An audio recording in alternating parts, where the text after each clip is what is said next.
Hi அண்ணா அக்கா நிலாவா இது பூவரசு மரம், இது வந்து கொய்யாக்கா மரம், இது நாகப்பழம் மரம், இது அரநெல்லிக்காய் பழம். பழமா மரண்டி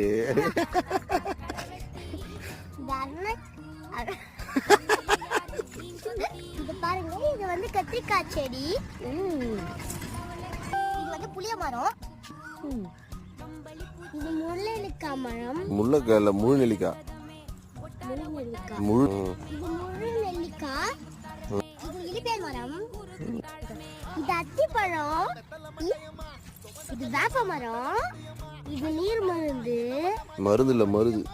குட்டியா இருக்கு சீத்தாப்பழம் மரம். சங்கு பூச்செடி. இந்த மரம் யாருக்கெல்லாம் தெரியுமோ கமெண்ட்ஸ்ல சொல்லுங்க. சரி பை.